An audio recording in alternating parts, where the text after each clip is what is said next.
एक आदमी की पत्नी अचानक से बहुत बीमार पड़ गई। मरने से पहले उसने अपने पति से कहा, वादा करो कि मेरे मरने के बाद तुम किसी और से शादी नहीं करोगे, वरना मेरी आत्मा तुम्हें चैन से जीने नहीं देगी। और इतना कहकर वो चल बसी। उसके जाने के कुछ महीनों बाद उसने एक लड़की से शादी कर ली। शादी के ठीक बाद आदमी को लगा कि कोई उससे कुछ कह रहा है। मुड़कर देखा तो वो उसकी पहली पत्नी की आत्मा थी।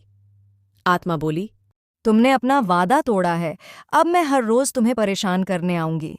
आदमी घबरा गया। उसे रात भर नींद नहीं आई। आदमी डरकर कांपने लगा। अगले दिन वह शहर से बहुत दूर एक जैन मास्टर के पास गया और सारी बात बता दी।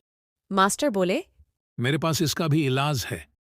इस बार जब तुम्हारी पत्नी का भूत आए तो मैं जैसा कहता हूं तुम ठीक वैसा ही करना। उस रात जब आत्मा वापस आई तो आदमी बोला, जैसा कि तुम चाहती हो, मैं अपनी पत्नी को छोड़ने के लिए भी तैयार हूं, पर उसके लिए तुम्हें एक प्रश्न का उत्तर देना होगा, और अगर तुम उत्तर न दे पाई तो तुम्हें हमेशा हमेशा के लिए मेरा पीछा छोड़ना होगा। पत्नी का भूत बोला, मंजूर है, पूछो अपना प्रश्न।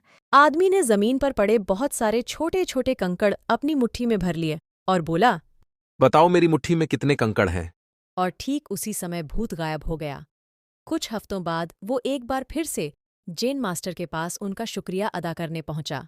मास्टर, उस भूत से मेरा पीछा छुड़ाने के लिए मैं जीवन भर आपका आभारी रहूंगा, पर मैं ये नहीं समझ पाया कि आखिर उस प्रश्न में ऐसा क्या था कि एक झटके में ही भूत गायब हो गया। मास्टर बोले, बेटा, दरअसल कोई भूत था ही नहीं। दूसरी शादी करने की वजह से तुम्हें एक अपराध बोध महसूस हो रहा था, और उसी वजह से तुम्हारा दिमाग एक भ्रम की स्थिति पैदा कर तुम्हें भूत का अनुभव करा रहा था, क्योंकि वो तुम्हारा बनाया हुआ ही भूत था। इसलिए जो कुछ तुम जानते थे वही वो भी जानता था, और यही कारण था कि मैंने तुम्हें वो कनकड़ वाला प्रश्न पूछने को कहा।